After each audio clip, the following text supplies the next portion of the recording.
이 영상을 보셨다면 앞으로 또래보다 10년은 더 어려 보인다는 말을 들으실 겁니다. 왜냐하면 제가 오늘 그 비밀을 알려드릴 거니까요. 안녕하세요. 닥터 차오름 김진호 원장입니다. 여러분 혹시 일본의 한 시대를 풍미했던 기무라 타쿠야님을 아시나요? 이분의 리즈 시절 사진을 보면 마치 배우 원빈님 같은 분위기를 갖고 있는데요. 다음의 비교 사진을 보면 급속한 노화가 찾아온 모습을 볼 수 있습니다. 기무라 타쿠야님은 취미로 서핑을 즐긴다고 하는데요. 선크림을 잘 바르지 않는다고 알려져 있죠. 물론 나이가 들어감에 따라 자연스럽게 노화한 부분도 있겠지만 젊은 시절 비슷한 이미지였던 우리나라 원빈님과 비교해보면 40대가 된 현재의 모습이 확연히 차이난 걸 볼 수 있습니다. 제가 늘 강조드리는 자외선 차단이 피부에 얼마나 중요한지 한 번에 와닿는 사례가 아닐까 싶습니다.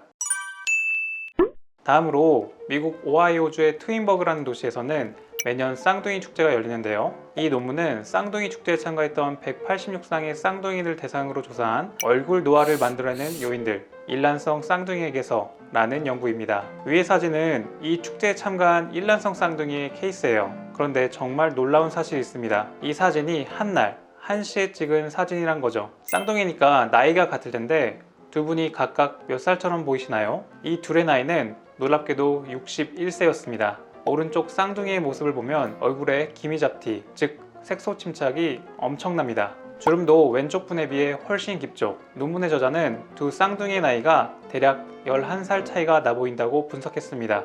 그렇다면 왜 이렇게 겉모습의 차이가 심해진 걸까요? 가장 큰 요인은 햇빛, 즉 자외선입니다. 오른쪽 B는 왼쪽 A 쌍둥이보다 일주일에 약 10시간 정도 더 햇빛에 노출되었다고 합니다. B는 20대 때부터 일광욕을 즐겼고 플로리다 해변 쪽으로 이사를 갔다고 해요. 이분의 얼굴 색소 침착은 자외선의 영향이 엄청나게 컸던 거죠. 아마 B가 햇빛을 가볍게 생각하고 선크림을 소홀히 했던 것 같습니다. 다시 논문으로 돌아가면 골프나 테니스 같은 야외 활동이 취미였던 사람들은 또래에 비해 더 나이 들어 보였고 선크림, 즉 자외선 차단제를 사용했던 사람들은 훨씬 더 어려 보였다고 합니다. 기미나 잡티는 한번 생기는 건 금방인데 없애기까지 시간이 정말 오래 걸립니다. 색소 침착은 우리 모습을 최소 5년에서 많게는 10년까지도 더 나이 들어 보이게 하죠. 그래서 저희 병원에서도 기미 치료를 위해 내원해 주시는 고객분들이 정말 많은데 특히나 여름철이 지나고 기미가 생겨서 오시는 분들이 많습니다. 그런 고객분들을 뵐 때마다 평소 자외선 차단제를 충분히 제대로 발라줬다면 사전에 예방할 수 있었을 텐데 라는 아쉬움이 많이 듭니다.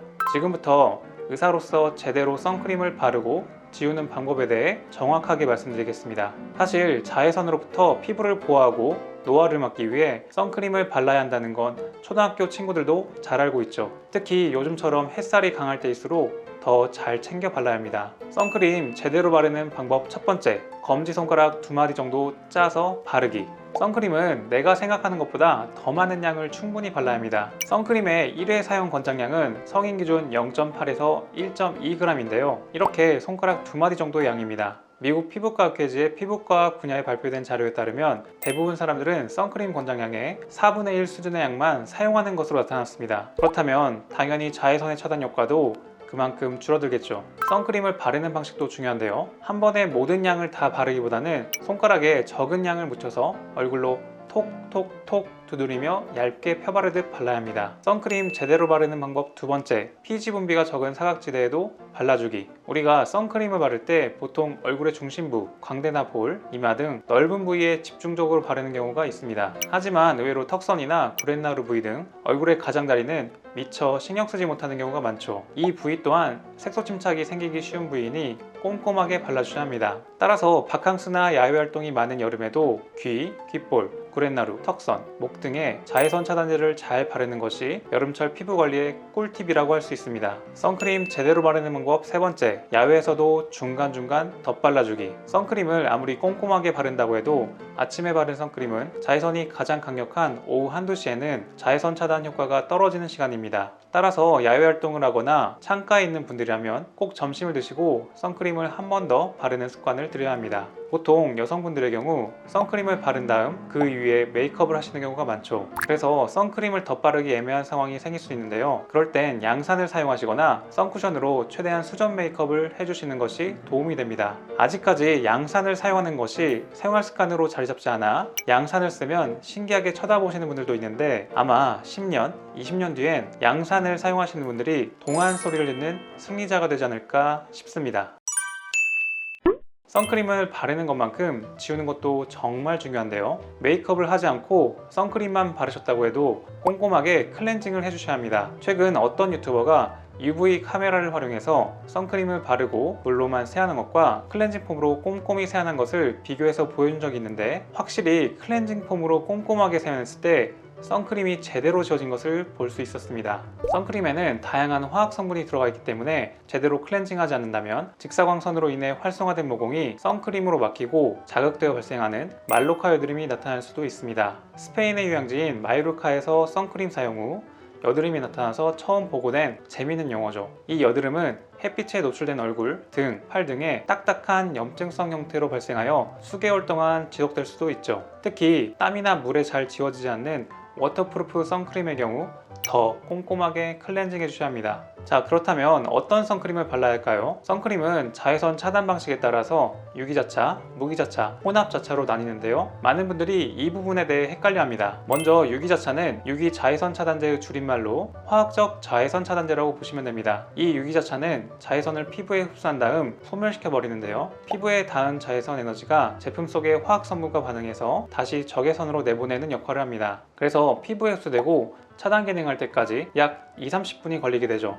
유기자차 선크림은 얇게 발리는 산뜻한 사용감과 백탁 현상이 없다는 것이 특징입니다. 하지만 단점으로는 자외선 차단 기능할 때까지 시간이 소요된다는 것과 민감성 피부라면 자극이 될 수 있는 점, 마지막으로 자외선 유지 시간이 짧은 편이기 때문에 자주 덧발라줘야 한다는 점이 있습니다. 다음으로 무기자차는 피부 표면에 보호막을 만들어서 자외선이 피부에 침투하는 것을 물리적으로 막아줍니다. 무기자차 선크림을 바르면 피부가 즉각적으로 하얘지는 걸 볼 수 있는데요. 민감성 피부이신 분들, 화학 성분에 장시간 노출되는 것을 꺼리는 분들이라면 무기자차 선크림을 바르시는 것이 좋습니다. 하지만 뻑뻑한 발림성과 백탁 현상, 피부망으로 인한 여드름 가능성이 있기 때문에 이 부분을 주의하셔야 합니다. 마지막으로 최근 저의 영상에도 어떤 시청자분께서 댓글로 여쭤보셨던 혼합자차에 대해 말씀드리겠습니다. 혼합자차는 무기자차, 유기자차의 장점만 결합해 만들어진 새로운 자외선 차단제 종류인데요. 장점으로는 피부에 잘 흡수되고 스며들어 햇빛을 막아주면서 자극이 적어 대다수의 피부에 사용하기 좋습니다. 또한 높은 자외선 차단율을 보이기 때문에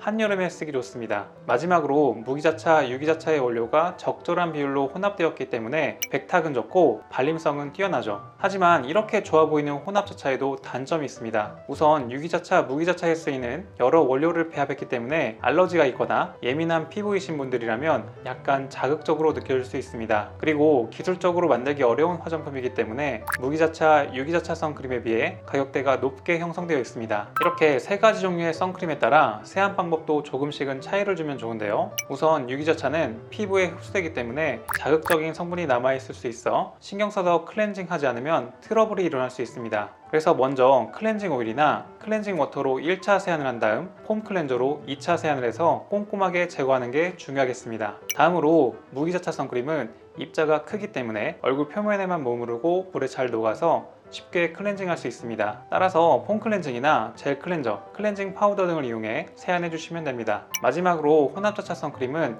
앞서 말씀드린 것처럼 유기자차, 무기자차 두 가지 성분이 모두 들어있기 때문에 유기자차처럼 조금 더 신경 써서 꼼꼼하게 세안해 주시는 것이 중요합니다. 특히 모공 사이에 남아있다면 트러블까지 발생할 수 있으니 클렌징 브러쉬와 같은 제품을 활용해 세안해 주시는 게 좋습니다. 여기까지 영상을 보신 분들은 그래서 어떤 제품을 써야 하나요? 라는 궁금증이 생기실 텐데요. 저의 개인적인 제품 선택 기준은 첫 번째, 트러블이 나지 않고, 두 번째, 발림성이 좋아야 하며, 세 번째, 눈이 따갑지 않아야 한다는 기준이 있는데요. 선크림 제품은 너무 다양해서 자기에게 맞는 것을 잘 선택해서 꾸준히 바르시는 게 중요합니다. 간단하게 제가 쓰는 선크림을 알려드리면요, 셀피전시 엑스퍼트 베리덤 실드 크림 MD입니다. 특히 피부과 전용으로 피부 장벽 강화 기능을 포함하기 때문에 민감성 피부이신 분들도 안심하고 사용할 수 있죠. 번들거림과 끈적임이 없다는 것도 큰 장점입니다. 기존의 SPF 43 제품은 특이한 냄새 때문에 말이 많았는지 SPF 40으로 리뉴얼되면서 더욱 쓰기 편해진 것이 또한 장점입니다.